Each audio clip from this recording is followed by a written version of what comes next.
आज की कहानी फैंटेसी और मिस्ट्री से भरी हुई है, जहाँ पे एक लड़की के सारे इमेजिनरी दोस्त असली ज़िंदगी में ज़िंदा हो जाते हैं। कहानी की शुरुआत में हम बी और उसके पेरेंट्स को देखते हैं। ये काफ़ी खुशहाल परिवार था, जहाँ पे पेरेंट्स बी के साथ अलग अलग पेंटिंग्स किया करते थे, गेम खेलते थे और उसे बहुत ही ज़्यादा प्यार करते थे। लेकिन उसके कुछ समय के बाद बी को पता चलता है कि माँ को कैंसर है। उनकी मौत वाक़या हो जाती है। इसके बाद बी बहुत परेशान रहने लगती है और उसके बाद वो अपने बोर्डिंग स्कूल में रहने के लिए चली जाती है। अब उस इंसिडेंट के 3 साल के बाद बी को वापस घर लौटना पड़ता है, जहाँ पे अब उसकी दादी रहा करती हैं। अब दादी उसे घर में वेलकम करती है और उसे उसका पुराना रूम दिखा रही थी, जहाँ पे उसके खिलौने और पेंटिंग्स अभी भी वैसे की वैसी रखी गई थी। लेकिन बी अपने खिलौने देखने से भी मना कर देती है, क्योंकि वो उसे उस पुराने समय की याद दिलाते हैं। और यहाँ पे हमें पता चलता है कि बी वापस दरअसल अपने पिता के लिए आई थी, क्योंकि अब पिता की भी हालत काफ़ी ख़राब है और उन्हें हॉस्पिटलाइज़ किया गया है। उन्हें हार्ट कंडीशन है। अब अगले दिन ही अपने पिता से वो मिलने जाती है, जहाँ पे उसके पिता उसे मिलकर बहुत ही खुश होते हैं। अब बी के डैड देखते हैं कि बी अपनी उम्र से बहुत ज़्यादा समझदार हो चुकी है और वो बहुत ज़्यादा मैच्योर है। इसलिए वो बी को समझाते हैं कि मॉम भले ही चली गई हों, लेकिन वो नहीं जाएंगे। उनकी बस छोटी सी ही सर्जरी है, जिसके बाद ही घर आते हैं। जब वो अपने रूम में होती है, तब उसे कुछ आवाज़ सुनाई देती है। अब रूम में जाकर वो अपनी ही अलमारी खोलती है, जिसमें उसके बचपन का सामान रखा था। वहाँ उसे अपना एक पुराना रेडियो कैमरा मिलता है, लेकिन वो बंद है। इसीलिए बी इसके लिए चार्जर लेने के लिए मार्केट जाती है। लेकिन तभी हम देखते हैं कि एक डॉल जैसी क्रिएचर उसका पीछा कर रही होती है। अब वो बैटरी लेकर जब वापस आती है, तब वो क्रिएचर उसके सामने ही आ जाती है और बी उसे हेलो कहती है। वो दरअसल डॉल जैसी कुछ होती है। अब वो डॉल हैरान होकर भागने लगती है कि बी ने उसे देख लिया है। अब बी के उसकी बिल्डिंग में आकर उसके टॉप फ्लोर में एक रूम में चली जाती है। अब बी उसका पीछा करते हुए ऊपर पहुंच जाती है और दरवाजे के बाहर से वो बातें सुनने लगती है। अब भी हॉल से अंदर देखने जाती है, लेकिन तभी दरवाजे की दूसरी तरफ से भी कोई उसे देखता है, जिससे बी डरकर पीछे हो जाती है। इसके बाद बी इस इंसान से कहती है कि मैंने इस डॉल को देखा है और उसे बस हेलो कहना चाहती हूँ। लेकिन अंदर एक आदमी होता है, वो उसे जाने के लिए कहता है। अब भी आगे कुछ बोले, तब भी वहाँ इसके रूम की अंदर वाली साइड से एक उसकी ऑनर निकलती है, जो कि बहुत ही ओल्ड लेडी होती है। अब वो उसे देखकर बहुत ही ज़्यादा डर जाती है और नीचे अपने घर में चली जाती है। अब भी अगली सुबह हॉस्पिटल में जाती है अपने डैड के लिए फ्लावर्स लेकर। तभी उसे वहाँ भी एक बच्चा मिलता है, जिसका नाम होता है बेंजामिन। अब यहाँ ये बेंजामिन बताता है कि उसके रूम का टीवी ख़राब हो गया है, इसीलिए वो अकेला चीज़ खेल रहा था और वो बी को भी अपने साथ खेलने के लिए कहता है, लेकिन बी उससे मना कर देती है। जिसके बाद वो अपने डैड के रूम में चली जाती है, जहाँ पे उनके डैड निकट काफ़ी सारे बेडशीट को बांध कर एक रस्सी बनाई होती है और खिड़की से बाहर लटका दी होती है। और बी अपने पिता का ये खेल समझ जाती है, तो वो सामने वाले कबर्ड को खोल देती है, जिसमें उसके पिता छुपे हुए थे। दरअसल उसके पिता बी के साथ वैसा ही हंसी मजाक करना चाहते थे, जो बी काफ़ी समय पहले भूल चुकी थी। अब शाम को बी अपने कुछ पुराने वीडियोस देख रही होती है, जो उसकी मॉम ने बनाई थी। लेकिन तब भी उसे एक आहट सुनाई देती है। वो देखने लगती है, तब भी वापस वो उसे उस आदमी को अपने एक डॉल से बात करते हुए सुनती है और वो दोनों भी कहीं जाने लगते हैं। अब दोनों का पीछा करते हुए वो लोग एक घर के पास पहुंचते हैं। वो भी देखती है कि वो आदमी उस घर के खिड़की से चोरों की तरह अंदर जा रहा है।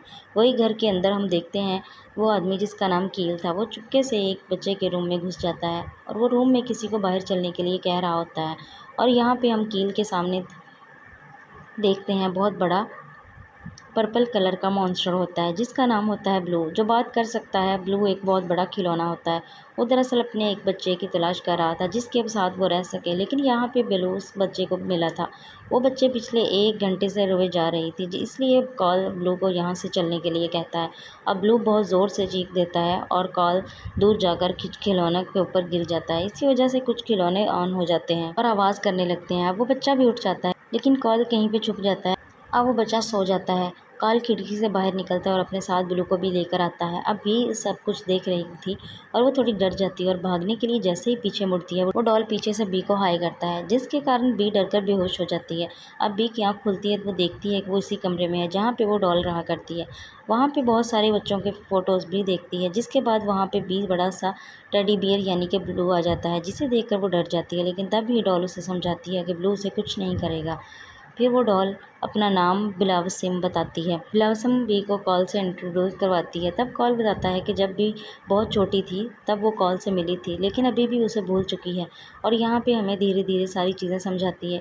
अब यहाँ पे ब्लू अपने कैट के बारे में बताता है, यानी वो बच्चा जिसके बचपन में ब्लू उसका टेडी बियर था, उसका नाम जेरमी है। लेकिन जेरमी अब बड़ा होने के कारण अपने इस टेडी बियर को भूल गया है। अब फिर बिला वसीम बताती है कि उसके जैसे और भी काफ़ी सारे खिलौने हैं जिनका अभी कोई ऑनर नहीं है। दरअसल हर बच्चा अपने एक इमेजिनरी फ्रेंड बनाता है जिसे वो बड़ा होकर भूल जाता है, और उन सभी इमेजिनरी फ्रेंड्स को आइफ कहा जाता है। ये जितने भी टेडी बियर जिंदा हैं ये सारे आइफ होते हैं, यानी ये किसी न किसी ज़माने में किसी बच्चे के इमेजिनरी फ्रेंड्स हुआ करते थे। लेकिन जैसे ही बच्चे बड़े हो जाते हैं वो अपने इन इमेजिनरी फ्रेंड्स को भूल जाते हैं, और इन भूलने के कारण धीरे धीरे इन्हें अपने इमेजिनरी दोस्त दिखना भी बंद हो जाते हैं। अब यहाँ पर बिला वसीम बताती है कि कार्ल और हम लोग एक मिशन पर हैं। यहाँ पर जितने भी आइफ हैं यानी लोगों के इमेजिनरी फ्रेंड्स, उन्हें हम एक नए बच्चे को असाइन कर रहे हैं ताकि वो बच्चे इन इमेजिनरी फ्रेंड्स के साथ हमेशा के लिए रह सकें। बिला वसीम आगे बताती है कि हम आइफ को उनके बच्चे तब ही देख सकते हैं जब वो अपने इमेजिनरी फ्रेंड्स को याद करेंगे, और अगर इन आइफ को कोई भी बच्चा नहीं मिला तो धीरे धीरे करके सारे आइफ गायब हो जाएंगे।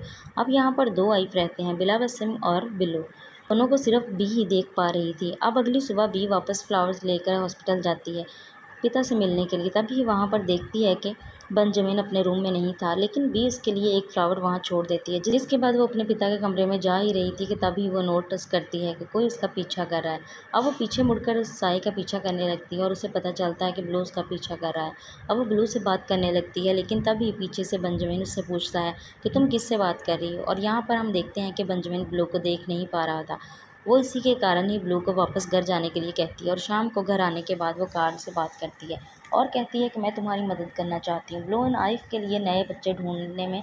लेकिन कार्ल बी की हेल्प करने से मना कर देता है। लेकिन अभी भी उस बॉल को कन्विंस कर लेती है कि वो छोटी बच्ची है, इसीलिए वो ये काम बेहतर कर सकती है। इसके बाद कार्ल बी को लाइफ के मेन हेड कॉर्नर में लेकर जाता है, जो कि एक बहुत बड़ा अम्यूज़मेंट पार्क होता है। अब तब ही बी को याद आता है कि वो अक्सर बचपन में अपनी माँ के साथ यहाँ आया करती थी। दरअसल बी अपने बचपन की कुछ यादें भूल गई है ट्रॉमा के कारण। तब ही कार्ल उसे बताता है कि तुम्हारी याददाश्त अब वापस आ रही है। अब वो दोनों वहाँ पहुँच जाते हैं जहाँ पे बहुत सारे आइफ रखे हुए थे। यहाँ पर हर तरह के आइफ होते हैं, कोई बबल जैसा, कोई यूनिकॉर्न जैसा, कोई स्लाइम जैसा, कोई सनफ्लावर या सुपर हीरो जैसा। यहाँ पर एक मैजिशियन रेड और एक वाटर ग्लास वेड आइस क्यूब भी होता है। अब भी यहाँ पे लेविस से मिलती है, जो कि यहाँ का सबसे पुराना आइफ है। वो 93 साल का था और उस पूरे फैसिलिटी का इंचार्ज है। लेविस आगे बताता है कि कार्ल यानी कि काल्विन एक क्लाउन हुआ करता था, और उसका एक ही मोटिव हुआ करता था कि वो हमेशा बी को खुश रखे। लेकिन बी को ये कोई भी बात उन्हें याद नहीं थी। अब इसके बाद लेविस भी से कहता है कि वो अपने क्रिएटिव इमेजिनेशन से इस जगह को जैसा चाहे वैसे बना सकती है। अब भी यहाँ अपने इमेजिनेशन से सब कुछ चेंज करने लगती है, जैसे कि फ्लोर्स, रूम्स, डिज़ाइनिंग। इसी के साथ यहाँ पे एक पार्टी का माहौल शुरू हो जाता है, जिसमें अब सभी खुशी से डांस करने लगते हैं। अब भी बहुत ज़्यादा इंजॉय करती है। अब अगले ही दिन बी से फिर अपने डैड से मिलने के लिए जाती है और डैड से कहती है कि उसे यहाँ पे एक जॉब मिली है, लेकिन वो अपनी जॉब के बारे में कुछ भी नहीं बताती है। जिसके बाद बी बेंजामिन के लिए एक छोटा सा ड्रैगन टॉय लेकर जाती है, जिससे उसे पूछती है कि क्या उसे कोई इमेजिनरी फ्रेंड चाहिए, जिस पर वो हाँ कह देता है। अब यहाँ पे लेविस और कार्ल जैसे भी आइफ होते हैं उनका इंटरव्यू लेते हैं ताकि वो बेंजामिन के लिए सही आइफ ढूंढ सकें। अब यहाँ बी कुछ सिलेक्टेड आइफ को बेंजामिन के पास लेकर आती है और पूछती है कि अगर उसे कोई भी इमेजिनरी दोस्त रखेगा तो वो बी को बताए। अब यहाँ पे सभी आइफ एक एक करके बेंजामिन के सामने आते हैं, लेकिन बेंजामिन किसी को भी देख नहीं पाता, जिसके कारण बी थोड़ी निराश हो जाती है। फिर भी वो लेविस से इसके बारे में बात करती है, तो वो बी से कहता है कि आइफ की ज़रूरत सिर्फ बच्चों को ही नहीं बल्कि अडल्ट्स को भी होती है। उसे बी सोचती है कि क्यों ना आइफ को उनके पुराने बच्चों के पास ही भेजा जाए, यानी कि जो अब बड़े हो गए होंगे। अब इसी दरमियान बी के पिता की सर्जरी भी होती है। इसी शाम को बी अपनी दादी से पूछती है कि वो अपनी जब जवान थी तब क्या बनना चाहती थी, तो दादी उसे बताती है कि वो एक डांसर बनना चाहती थी, और अपने कुछ पुराने फ़ोटोज़ वो बी को दिखा रही थी। अब उन्हीं में से एक फ़ोटोग्राफ में बी बिला वसीम को देखती है और उसे पता चलता है कि बिला वसीम दरअसल उसकी दादी की इमेजिनरी फ्रेंड हुआ करती थी, और वो अब उन दोनों को भी मिलाने का प्लान करने लगती है। इसीलिए उसी दिन घर में ऐसा सॉन्ग प्ले कर देती है और छुप जाती है। अब म्यूज़िक को सुनकर दादी अकेले में डांस करने लगती है। अब बिला वसीम को याद करने लगती है। अब यहाँ पर बिला वसीम यानी उसके इमेजिनरी फ्रेंड को याद करके सामने खड़ी बिला वसीम ग्लो करने लगती है और दादी उसे देख लेती है। दोनों एक दूसरे को देखकर बहुत ज़्यादा खुश हो जाते हैं। बिला वसीम को अब घर मिल गया है और ये देखकर कार्ल भी बहुत ज़्यादा खुश हो जाता है। अब यहाँ पर एक दिन बी जो डिटेक्टिव वाइफ होता है उससे ब्लू के कट जेरमी की डिटेल निकलवाती है, जो कि इसी शहर में काम करता है। अब भी कार्ल और ब्लू को लेकर जेरमी के पास जा रही हैं।